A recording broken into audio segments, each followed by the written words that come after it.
Fridtjof Schion, Approche du phénomène religieux. Partie 3, Islamisme, chapitre Le mystère de la substance prophétique. Les rapports entre la substance et les accidents sont divers.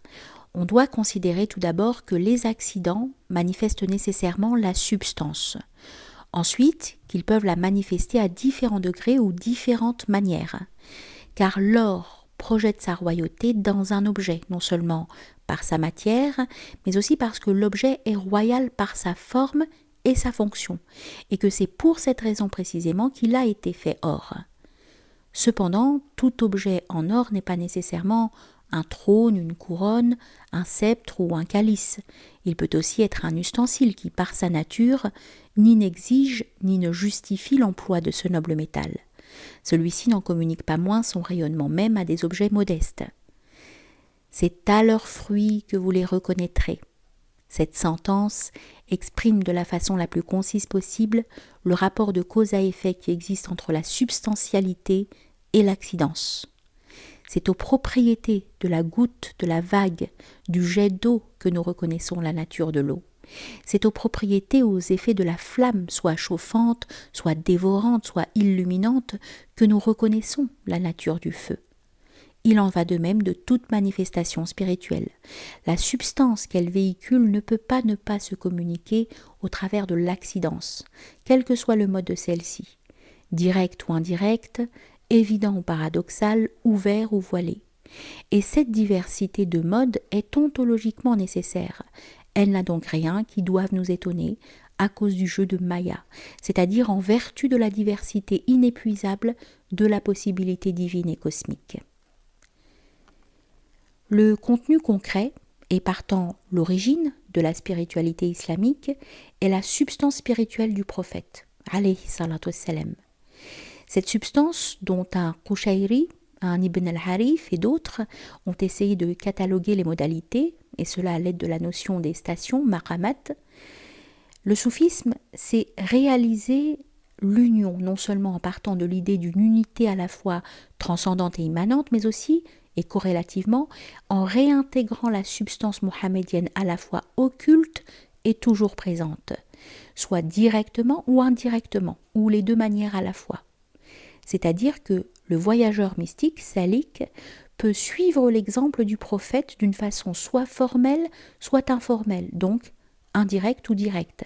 Car la sunna n'est pas seulement la multitude des préceptes, elle est aussi la substance mohammedienne, dont les préceptes sont à divers degrés les reflets, et laquelle coïncide avec le mystère du prophète immanent. Les qualités intrinsèques sont en principe ou en elles-mêmes indépendantes des comportements extérieurs, tandis que ceux-ci ont toute leur raison d'être dans celle-là. Un peu comme, selon le Shir al-Alawi, la raison suffisante des rites est le souvenir de Dieu, lequel les contient en une synthèse indifférenciée. L'homme a deux rapports avec l'ordre divin, direct l'un et indirect l'autre. Le premier englobe la prière et plus ésotériquement le discernement intellectuel et la concentration unitive.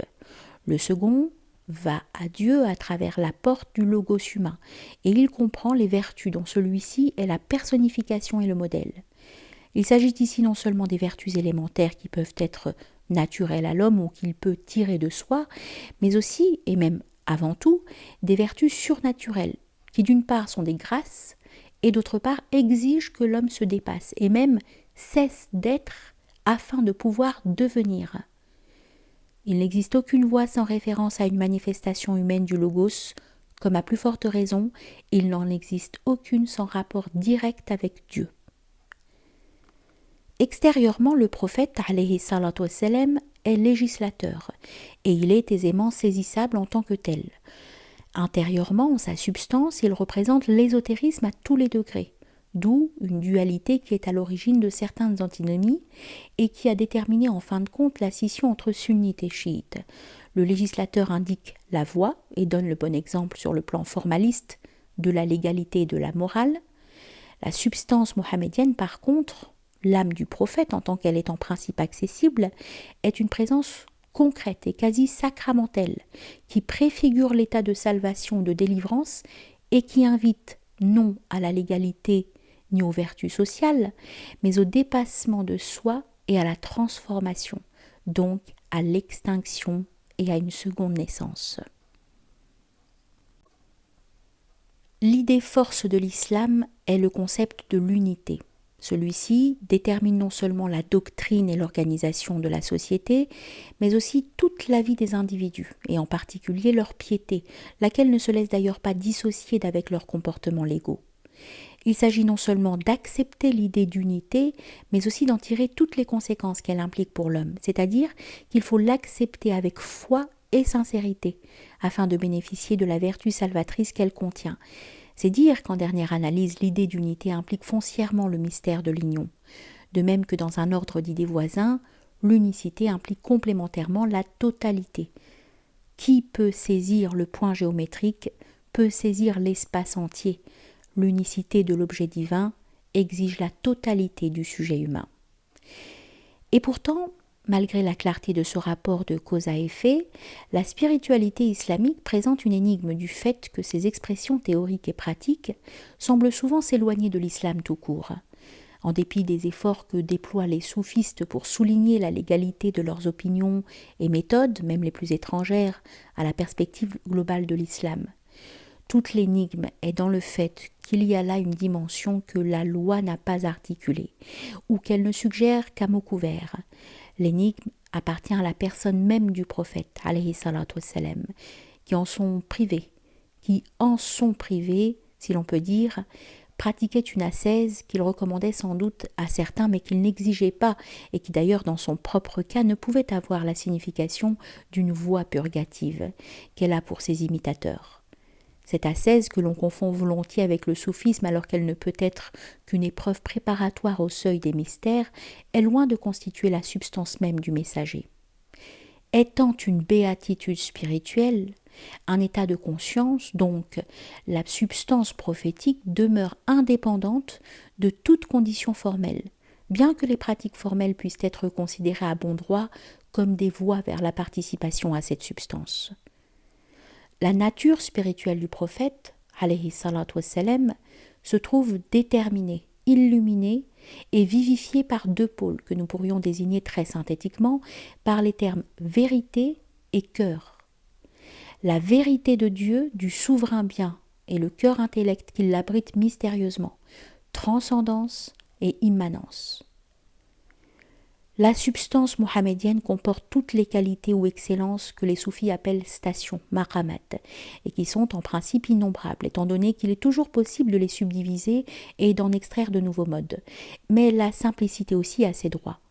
En partant d'une pluralité donnée, on peut toujours procéder de synthèse en synthèse vers la pure substantialité, laquelle n'est autre ici que l'amour de Dieu au sens le plus vaste et aussi le plus profond du terme. On est alors à la source. Mais en l'absence de points de repère différenciés qui pourraient nous communiquer les richesses internes de cet amour. Il convient donc de s'arrêter à une sage moyenne entre la synthèse et l'analyse, et cette moyenne, loin d'être arbitraire, nous est offerte par le symbolisme traditionnel, aussi bien que par certaines structures cosmiques. Le paradis contient 4 fleuves qui sortent du trône d'Allah. 4 archanges se trouvent au sommet de la hiérarchie angélique.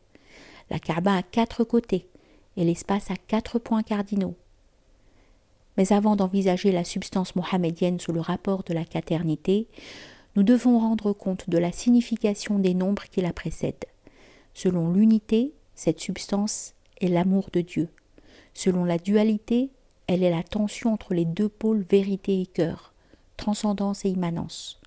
Et selon la Trinité, cette même substance nous livre le mystère de la qualité prophétique. Celle-ci comporte tout d'abord la parfaite conformité et réceptivité à l'égard du Seigneur, ensuite le message prophétique en tant que contenu du prophète et lien quasi hypostatique entre lui et Dieu, et enfin la parfaite connaissance de celui qui donne le message. Les nombres impairs sont rétrospectifs en ce sens qu'ils expriment un repliement vers l'unité, l'origine divine, tandis que les nombres pairs sont prospectifs, en ce sens qu'ils expriment au contraire un mouvement en direction de la manifestation, du monde, de l'univers. Dans la première shahada, point de divinité sinon le Dieu seul, qui en arabe comporte 4 mots, la vérité du principe pénètre pour ainsi dire prospectivement dans le monde. Dans la seconde shahada, Mohammed est l'envoyé de Dieu qui en arabe comporte 3 mots. Le prophète, alayhi salatu wassalam, est défini rétrospectivement par rapport à sa divine source. Le nombre 4 en particulier, les mots de la première shahada, la ilaha illallah, expriment le rayonnement du principe par rapport au monde. C'est donc le nombreux symbole du rayonnement. Quand nous envisageons corrélativement la source, ou le centre, du rayonnement, nous rejoignons le symbolisme du nombre 5. Et quand nous tenons compte des 2 pôles qui déterminent la quaternité, à savoir le transcendant et l'immanent, nous rencontrons le symbolisme du nombre 6. Quant à la quaternité qui sera la moyenne de notre synthèse ou analyse, car tout nombre se tient entre ces 2 pôles, sa signification interne s'éclaircit à la lumière du symbolisme des points cardinaux. Le nord est la perfection négative, exclusive, dépassante ou transcendante. Le sud, la perfection positive, inclusive, vivifiante et approfondissante. L'est, la perfection active, dynamique, affirmative et réalisatrice, éventuellement combative. Et l'ouest, la perfection passive, statique et apaisante. Nous disons perfection plutôt que principe, puisque nous avons en vue la nature prophétique, laquelle est humaine. Nous laissons maintenant ces préliminaires plus ou moins abstraits et envisageons concrètement les principaux aspects de la substance spirituelle du prophète, alayhi salatu wassalam, laquelle résume toutes les stations et aussi par voie de conséquence toute la sunna, du moins sous le rapport de ses motivations subjectives et spirituelles. Il y a tout d'abord dans l'âme intelligence du prophète, alayhi salatu wassalam, la qualité de sérénité. Cette perfection s'élève au-dessus de la tourmente des contingences du monde et se rattache au mystère divin de la transcendance. Être serein, c'est se situer au-dessus de toute petitesse, comme dans l'ordre divin, en termes védantins. Atma est au-dessus de Maya. La sérénité est par là même non seulement une élévation, mais aussi un élargissement, inshira, dilatation de la poitrine. Elle évoque par conséquent l'illimitation des hauteurs et aussi la luminosité qui les emplit et leur donne leur contenu naturel et glorieux. Cette station, ou cette catégorie de stations, est souvent représentée dans les symbolismes traditionnels les plus divers par l'aigle qui plane, au-dessus des accidents du paysage, dans une majestueuse solitude, en face du seul soleil. Une autre image de cette station est la neige qui, pure et céleste, couvre les accidents du pays avec une nappe à la fois blanche et cristalline et réduit ainsi toute diversité à l'indifférenciation de la materia prima. C'est ce même mystère d'élévation, d'illimitation et de transcendance qu'évoque également dans l'ordre des manifestations religieuses l'appel à la prière du haut des minarets, lequel réduit à une céleste indifférenciation toutes les agitations et tourmentes terrestres. Indifférenciation qui est à l'opposé du nivellement, car celui-ci est quantitatif, alors que celle-là est qualitative. Tout ceci relève du mystère de la pureté, que symbolise le nord et par là même l'étoile polaire, et c'est à cet ordre que se rattachent les attitudes sacrificielles d'abstention, de renoncement, de pauvreté, de sobriété, ou les vertus de détachement, de patience, de résignation, d'impassibilité, ou encore les conditions de solitude, de silence et de vide, qualité aux stations qui se situent non dans la tristesse, mais dans cette joie calme et déjà céleste qu'est précisément la sérénité. Le complément vertical du nord est le sud, mais nous préférons envisager d'abord le message de l'ouest, qui, étant statique et relevant de la perfection passive, prolonge d'une certaine manière le message également statique du nord, tout en se distinguant de celui-ci par sa qualité de douceur, qu'il partage d'ailleurs avec le sud, alors que le nord et l'est relèvent de la qualité de rigueur. Le message de l'ouest est celui du recueillement, de la contemplation, de la paix, comme la sérénité, le recueillement implique la sainte résignation, mais il l'implique d'une manière douce, non rigoureuse, en ce sens que l'immobilité se trouve conditionnée ici non par un vide, non par l'absence du monde, de ses bruits et de ses tourments, mais au contraire par une plénitude, à savoir la présence intérieure et apaisante du souverain bien. Le recueillement est étroitement lié au sens du sacré. Dans l'ordre des choses matérielles, il évoque non les hauteurs lumineuses et froides du ciel illimité, mais l'intimité sacrale et enveloppante de la forêt ou du sanctuaire.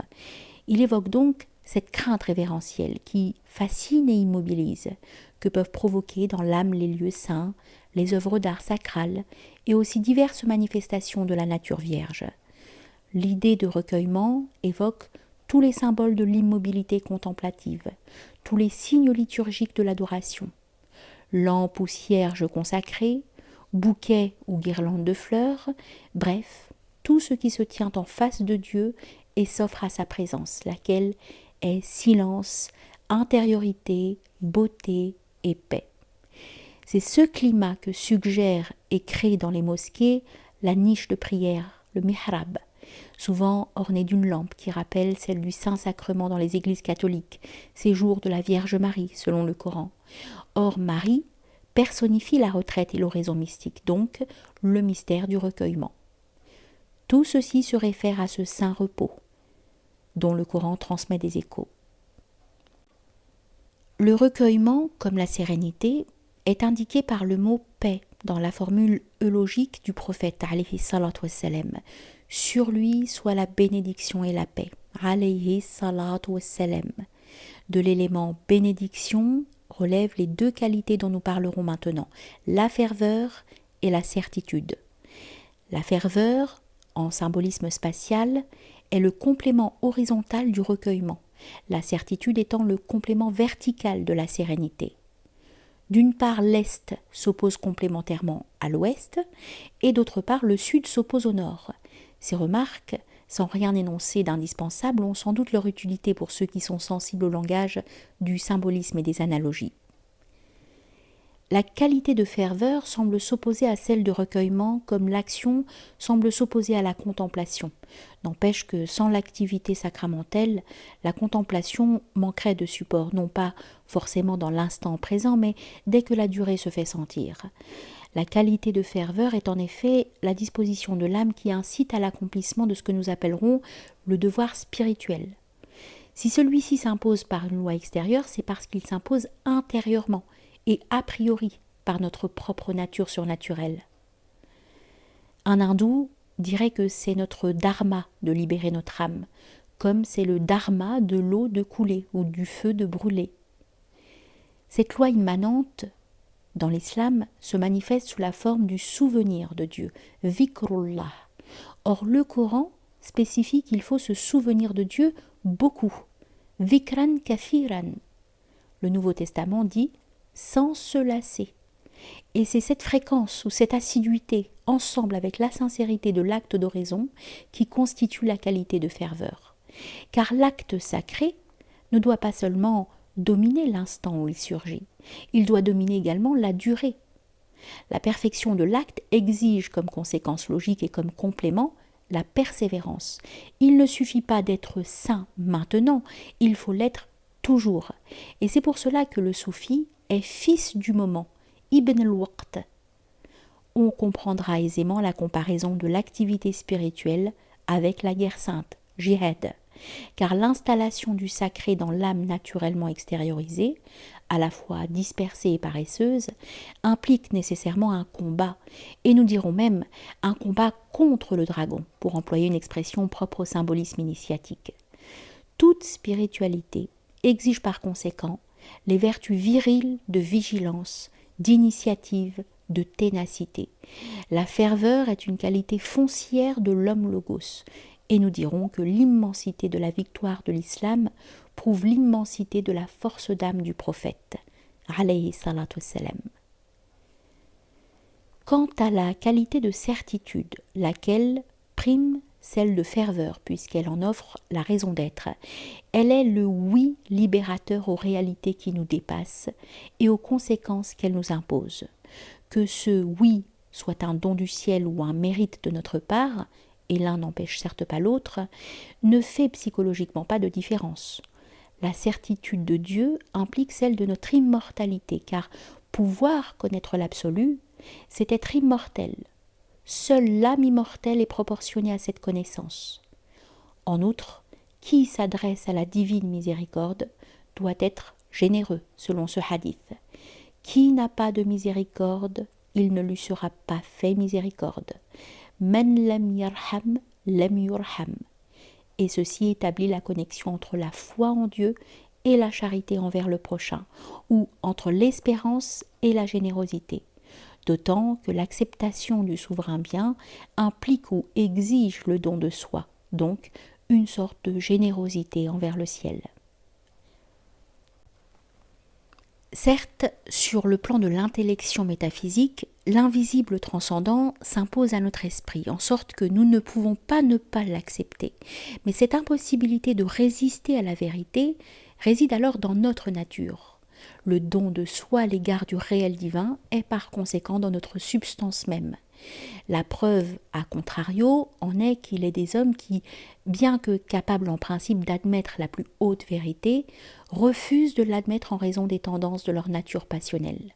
Le oui sincère à ce qui nous dépasse présuppose toujours une beauté de l'âme, de même que la capacité d'un miroir de refléter la lumière présuppose sa pureté. C'est le fiat de la Sainte Vierge. Elle est essentiellement belle et pure lors de l'Annonciation. Le oui au surnaturel et à l'incommensurable, à ce qui nous tue et en même temps nous délivre. Par conséquent, qu'il s'agisse de croyances élémentaires, de foi ardente ou de connaissances métaphysiques, la certitude va toujours de pair avec une beauté, une bonté de l'âme. Toute proche de la foi est la confiance, donc l'espérance. Se fier au-delà du désespoir, mais aussi sans témérité à la divine miséricorde, en s'abstenant de ce qui lui est contraire et en accomplissant ce qui lui est conforme, c'est une façon de dire oui au miséricordieux, et non moins à la nature déiforme de notre âme immortelle. C'est dire oui à la fois à Dieu et à l'immortalité. Et c'est en ce sens que le Coran dit aux croyants « Vous avez dans l'envoyé de Dieu un bel exemple pour celui qui espère en Dieu et au jour du jugement, et invoque Dieu beaucoup. » Dans la sourate Les Factions, verset 21. Sentence qui combine les mystères de certitude et de ferveur. Je suis noire mais belle, dit la sagesse dans le cantique des certitudes et de ferveur. Dit la sagesse dans le cantique des cantiques. Elle est noire parce qu'elle dépasse, et par là, nie notre plan trop humain, mais belle parce qu'en se révélant à nous, elle révèle le souverain. Elle révèle le souverain bien, et par là même sa miséricorde salvatrice. Si le Coran rend témoignage de la nature suréminente, Khuluq Azim de Muhammad, alayhi salatu wassalam, c'est parce que celui-ci, en tant que prophète, réalise la plus grande réceptivité possible à l'égard de la plus haute réalité. Même dans la pure intellection, il y a une place pour l'obscur mérite de la foi. En toute connaissance spéculative, il demeure un écart entre le connaissant et le connu, sans quoi le premier s'identifierait au second, ce qu'il fait d'ailleurs forcément d'une certaine dimension, celle de l'intellection précisément. Mais celle-ci n'englobe pas tout l'être du sujet, ou du moins ne l'englobe pas à tout moment. Du reste, autre chose est une union passive et autre chose est une union active. C'est toute la différence entre un état, hal, et une station, maqam. En tout état de cause, avoir la certitude n'est pas encore sous tout rapport être ce dont on est certain. De toute évidence, la valeur de la foi n'est pas uniquement morale. La foi est bonne non seulement à cause du mérite qu'entraîne son aspect d'obscurité, mais aussi et avant tout à cause des certitudes qu'elle provoque dans les âmes de bonne volonté. En d'autres termes, la foi implique non seulement que nous ne voyons pas son objet parce que notre nature comporte un voile, mais aussi que nous le voyons bien qu'il y ait ce voile et à travers lui. L'élément d'obscurité demeure puisque le voile est toujours là, mais en même temps celui-ci transmet la certitude parce qu'il est transparent. C'est ainsi que la shahada, qui a priori signifie que telle qualité est irréelle puisque Dieu seul est le bien, signifie a posteriori que telle qualité, puisqu'elle n'est pas inexistante, est celle de Dieu. La qualité créée, ou bien n'est pas, ou est celle de Dieu dans la mesure où elle est, car exister est une façon d'être. Envisagée sous ce rapport, la beauté divine qui se manifeste par les beautés terrestres ne cesse pas d'être elle-même, malgré les limitations de la relativité.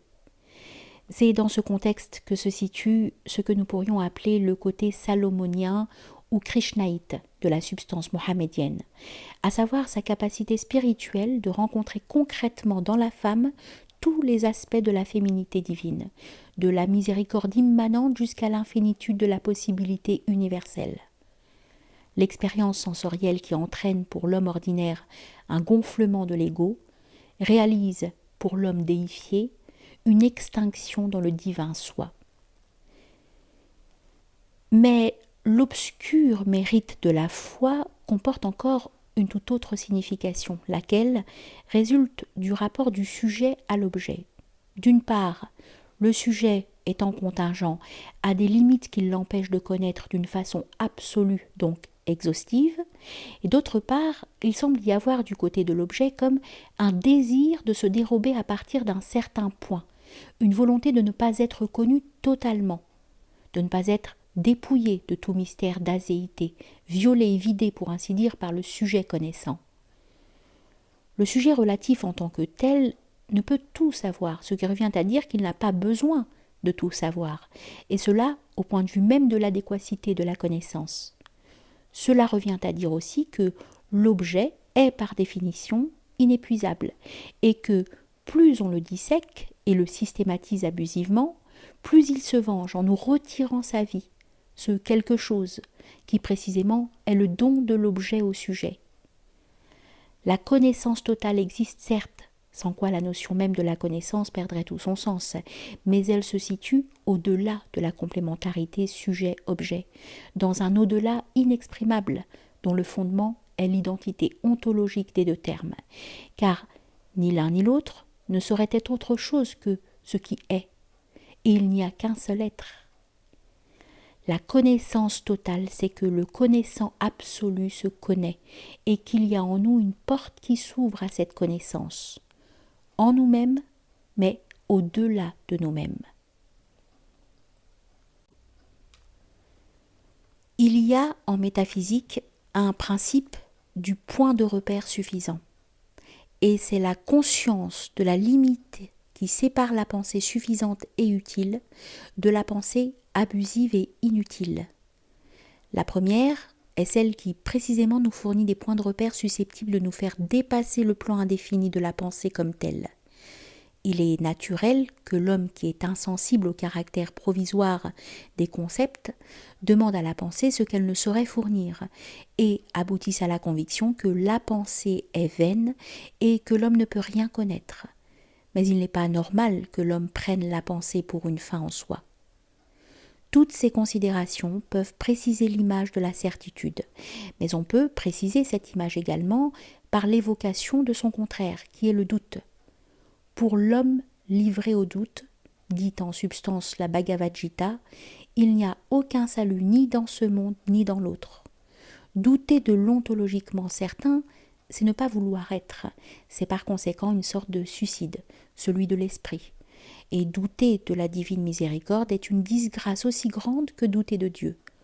La certitude spirituelle comporte le oui libérateur à ce qui nous dépasse et qui en fin de compte est notre propre essence, d'où le rapport entre la connaissance de soi et la connaissance de Dieu, et aussi entre la connaissance de Dieu et l'action de la miséricorde. Sérénité, recueillement, ferveur, certitude, cette quaternité qui résume la substance mohamédienne, mais d'autres synthèses-analyses seraient sans doute également possibles, cette quaternité se déploie, nous l'avons dit, entre deux pôles, la vérité du transcendant et le cœur en tant que siège de l'immanent. C'est ainsi que dans l'espace, les 4 points cardinaux se situent entre le zénith et le nadir. Ce n'est pas à rigoureusement parler la substance du logos humain qui retrace les linéaments de l'ordre cosmique. C'est celui-ci qui, en réalité, témoigne de la nature suréminente et universelle de l'homme logos. Afin de bien situer les rapports entre les qualités contemplatives et les vertus proprement dites, les morales et les sociales, il faut partir des qualités universelles suivantes. La pureté, qui régit la sérénité et la résignation.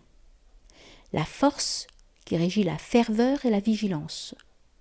La beauté, qui régit le recueillement et la gratitude. La bonté ou l'amour, qui régit la certitude et la générosité. La résignation aux épreuves, à la volonté de Dieu, et la sérénité sont toutes deux fonctions de la pureté, puisqu'elles dépassent les petitesses et les faiblesses. Mais la résignation vise les expériences personnelles, tandis que la sérénité dépasse le monde en tant que tel, ce qui, malgré un semblant d'identité, constitue une différence capitale. De même pour la vigilance et la ferveur. Les deux relèvent de la force, mais la première en mode moral et social, et la seconde en mode spirituel, opératif, sacramentel, alchimique. La vigilance est la force d'âme tendue vers le devoir, la capacité d'être implacable en fonction de ce dernier, et c'est là une vertu cruciale, car la bonté n'est une vertu qu'à condition de ne pas être de la faiblesse. La ferveur, par contre, ne vise que l'activité spirituelle. Elle est la force se déployant uniquement en direction de Dieu. Quant à la gratitude et au recueillement qui relèvent tous deux de la beauté, leur différence consiste en ceci que la gratitude répond aux hommes et aux objets, tandis que le recueillement se tourne exclusivement vers Dieu. Il n'empêche que cette qualité ou attitude est impensable sans la vertu de gratitude, grâce à laquelle l'homme apprécie comme un enfant la valeur des petites choses. L'homme noble, qui a le sens du sacré, se situe à l'antipode de l'homme blasé et trivial qui ne respecte rien. Quiconque n'apprécie pas les dons de Dieu dans le monde est incapable de les apprécier dans le cœur. Il n'y a pas de contemplativité sans reconnaissance, donc sans humilité. Laissez les enfants venir à moi. Pour ce qui est du rapport entre la générosité et la certitude, la Bible nous en fournit la clé. La première loi est d'aimer Dieu de toutes nos facultés, et la seconde, qui lui est pareille, est d'aimer notre prochain comme nous-mêmes. C'est dire que l'acceptation de la vérité, donc la certitude de Dieu, qu'elle soit morale ou intellective, coïncide avec l'amour de Dieu dans la mesure où elle est sincère ou réelle. Connaître Dieu, c'est l'aimer, et ne pas l'aimer, c'est ne pas le connaître. Et l'amour de Dieu englobe ou exige ipso facto l'amour du prochain, donc la générosité. Nous avons dit plus haut que ces 4 qualités de la substance du logos humain se situent entre deux pôles, la vérité et le cœur. Nous pourrions dire aussi entre l'intelligence et la sainteté. À la première se rattache la vertu de véracité et à la seconde celle de sincérité. La véracité est la propension à accepter la primauté du vrai ou du réel, à admettre donc qu'il n'y a pas de droit supérieur à celui de la vérité, tandis que la sincérité est la tendance à accepter et à réaliser totalement ce qui, par sa nature unique, doit exiger la totalité, ou encore à faire ce qui est juste, non ce qui flatte, et à le faire pour plaire à Dieu, non aux hommes. Les 4 qualités ou attitudes spirituelles sont en même temps des béatitudes, ce qui évoque les 4 fleuves du paradis faits d'eau pure, de lait, de vin et de miel.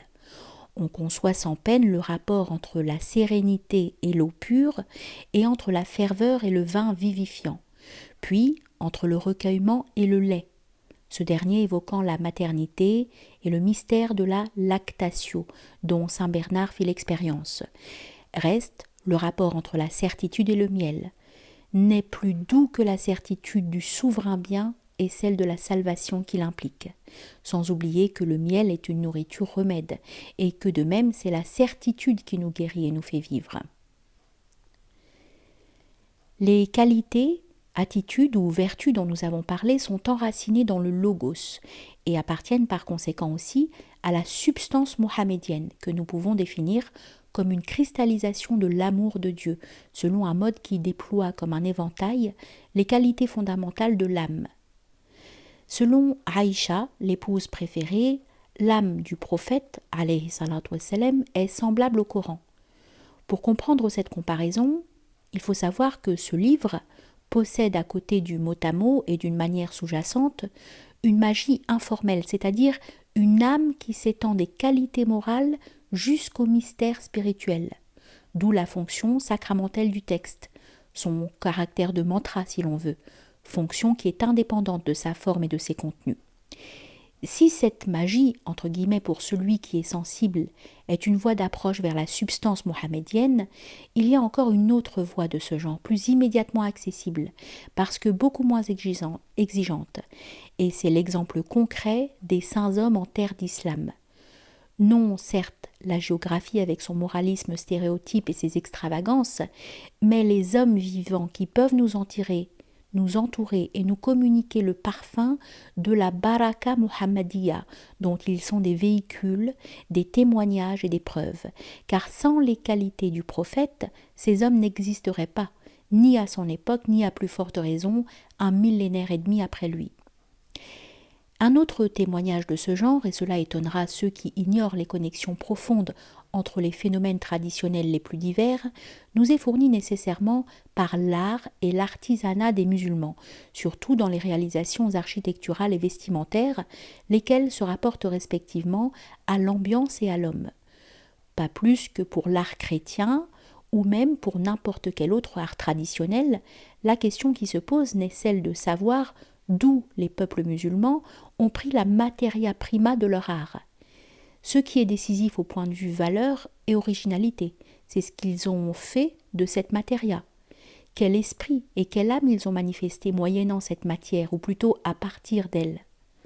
Or l'art musulman, par la calligraphie, l'architecture et l'ornementation des mosquées, les vêtements, cet art n'exprime rien d'autre dans ses réalisations les plus authentiques et partant les plus caractéristiques que l'âme et l'esprit du prophète, sa sérénité et son recueillement devant Dieu toujours présent.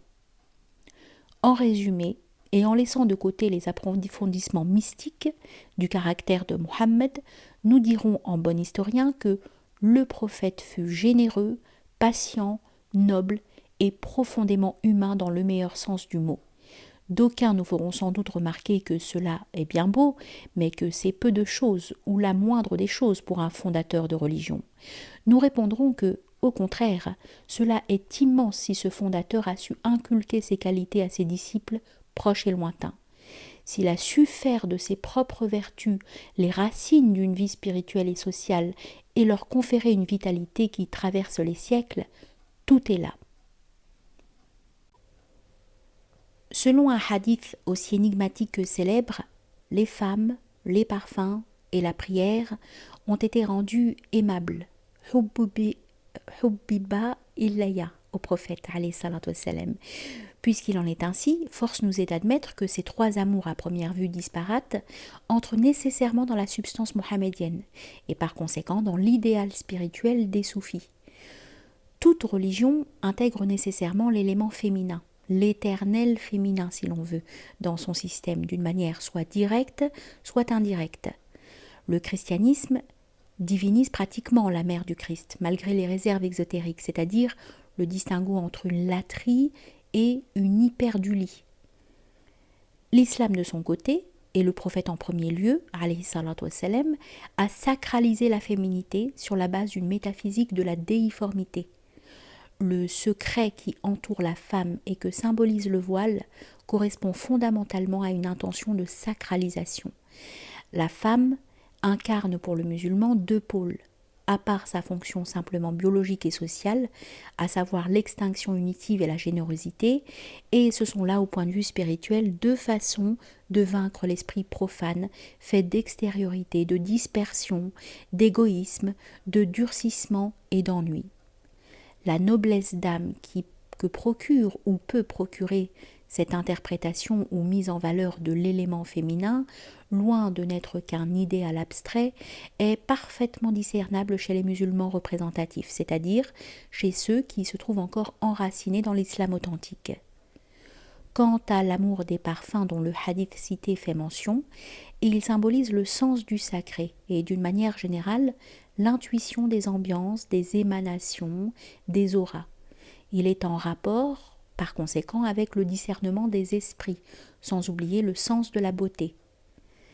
D'après l'islam, Dieu aime la beauté et il hait la saleté et le vacarme, ce dont témoigne l'atmosphère de fraîcheur, d'harmonie et d'équilibre, bref de baraka, dans les demeures musulmanes encore traditionnelles et avant tout dans les mosquées, atmosphère qui, de toute évidence, fait elle aussi partie de la substance mohammedienne. Le hadith mentionne ensuite la prière, laquelle n'est autre que le souvenir de Dieu, et celui-ci constitue la raison d'être de tous les amours possibles, puisqu'il est l'amour de la source et des archétypes. Il coïncide avec l'amour de Dieu, qui est l'essence même de la nature prophétique. Si la prière est mentionnée en troisième lieu, c'est-à-dire de conclusion, en parlant des femmes, Mohammed parle au fond de lui-même. En parlant des parfums, il pense au monde qui nous entoure, à l'ambiance. Et en parlant de la prière, il exprime son amour de Dieu. Au sujet de la première des trois énonciations du hadith, une explication supplémentaire s'impose, et elle est fondamentale. La source de l'apparente incohérence morale de l'islam est non seulement l'antagonisme entre la loi publique, soucieuse d'équilibre et d'harmonie, et l'ascèse privée éprise de détachement et de dépassement, mais aussi dans la personnalité du prophète alayhi salatu wassalam lui-même, ce qui apparaît à première vue comme la divergence entre son ascèse et sa vie sexuelle. La tradition fait état en effet de la puissance virile du prophète aussi bien que de sa volontaire pauvreté, sa faim quasi permanente et ses veilles habituelles. Cette apparente contradiction, qui en réalité est une bipolarité positive, ne saurait être particulière au seul Muhammad, alayhi salatu wassalam, bien que parmi les fondateurs sémitiques de religion, elle le caractérise puisqu'elle manifeste un phénomène universel et partant un archétype. La mythologie hindoue, en effet, présente Shiva, dieu de la destruction, aussi bien que de la génération, comme modèle à la fois des ascètes et des amants. C'est que Shiva exprime à la fois la transcendance et l'immanence, et pareillement, le prophète de l'islam, alayhi salatu wassalam, se réfère typologiquement au même mystère, si l'on peut dire. Son message témoigne du transcendant, tandis que sa personnalité, sa baraka, manifeste une participation, pour ainsi dire, krishnaïte à l'immanent. Comme l'hindouisme, l'islam envisage deux aspects de la féminité, la femme glorieuse et la femme martyre. Il en situe deux exemples hors de l'islam dans le passé et deux autres dans les débuts de sa propre histoire.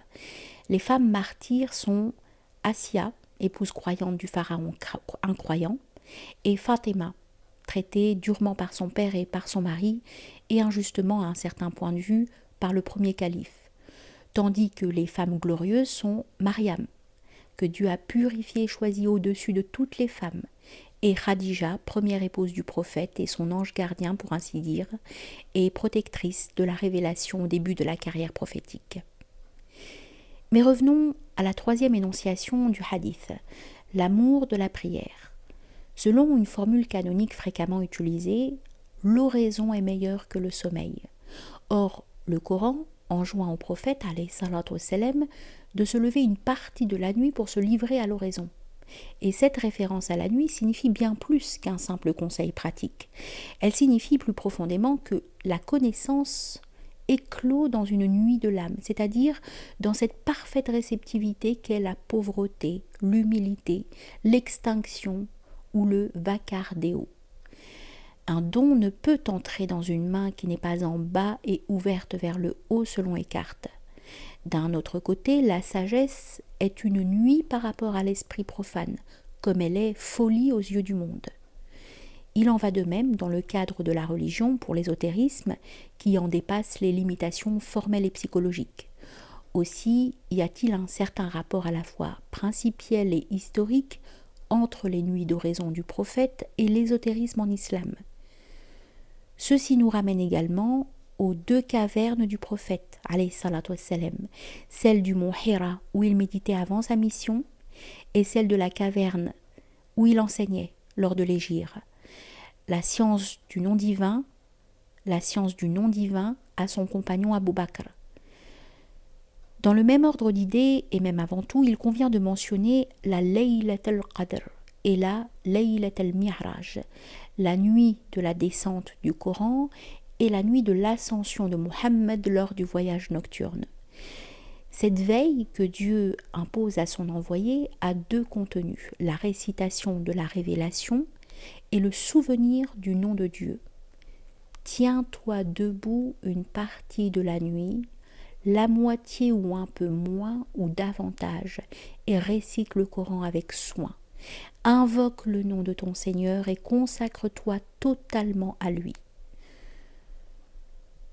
D'après la sourate Celui qui s'est enveloppé, versets 1 à 8.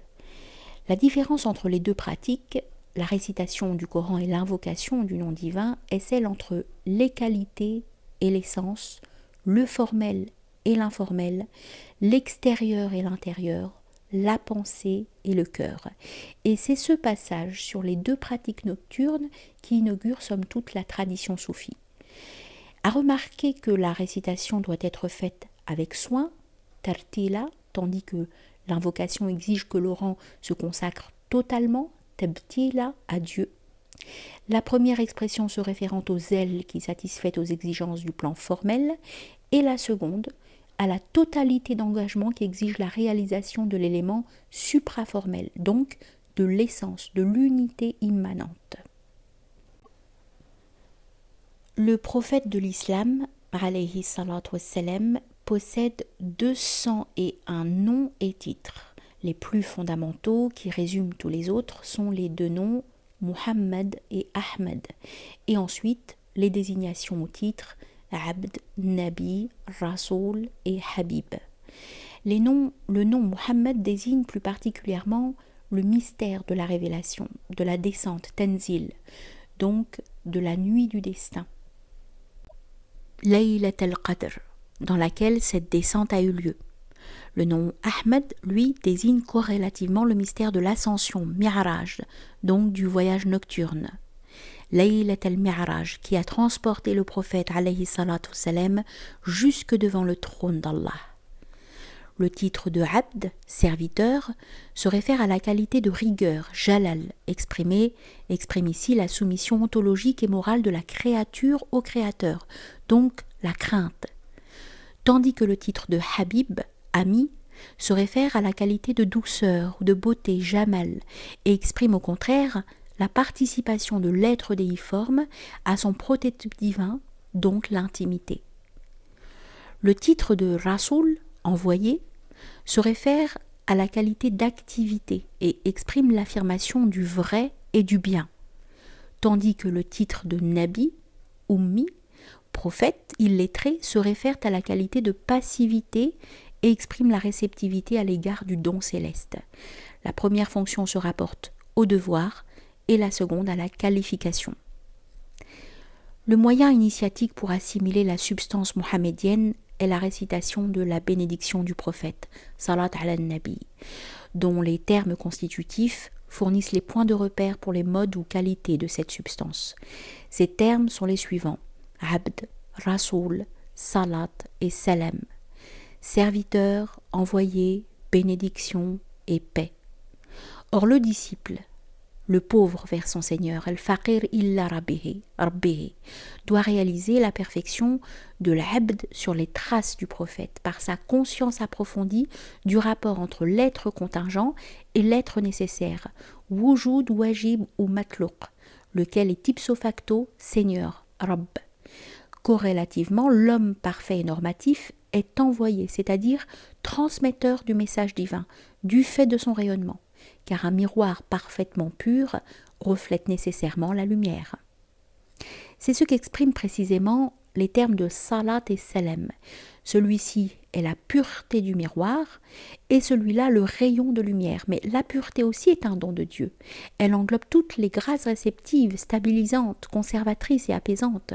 Sans elle, a fait remarquer le Shir al-Alawi, l'âme ne supporterait pas de recevoir ni de véhiculer les grâces verticales illuminatives et transformantes qu'offre la divine bénédiction. D'autres points de repère pour la connaissance de la nature prophétique sont les mots mêmes du second témoignage de foi. Muhammadun Rasulullah. Muhammad est l'envoyé de Dieu. Le premier mot, le nom du prophète, indique l'immanence et par voie de conséquence l'union. Le second mot, la perfection de conformité ou de complémentarité, la piété si l'on veut. Et le troisième, le nom Allah, la transcendance, ou plus particulièrement la connaissance mohammedienne de ce mystère. La substance mohammedienne est l'amour de Dieu combiné par la force des choses avec la contemplativité et avec la noblesse de caractère. Aussi avec le sens pour les valeurs extérieures ou pratiques telles la beauté des formes et la propreté, ou les règles de bienséance empreintes de générosité et de dignité. Le sens des choses extérieures, mais aucunement vaines pour autant, dérive en fin de compte de l'accentuation du discernement, donc de l'élément vérité, car qui discerne initialement entre l'absolu et le contingent, l'être nécessaire et l'être possible, c'est le contenu même de la shahada, appliquera volontiers des discernements analogues au domaine de la contingence. En ce qui concerne le sens de la beauté, il se trouve en connexion avec le mystère de l'immanence. C'est de cette substance et de ces dimensions les plus profondes, avons-nous dit, que vit le soufisme avec un esprit de suite qui parfois contredit ou semble contredire le formalisme général de l'islam. Aussi, les ulamas étrangers au soufisme font-ils volontiers valoir que celui-ci est contraire à la tradition, en quoi ils se trompent, bien qu'avec des circonstances atténuantes. Les soufistes affirment le contraire, avec trop de zèle parfois, puisque l'ésotérisme, malgré son enracinement formel dans le système traditionnel, constitue par définition un domaine indépendant, son essence se situant en dehors de toute continuité temporelle ou horizontale.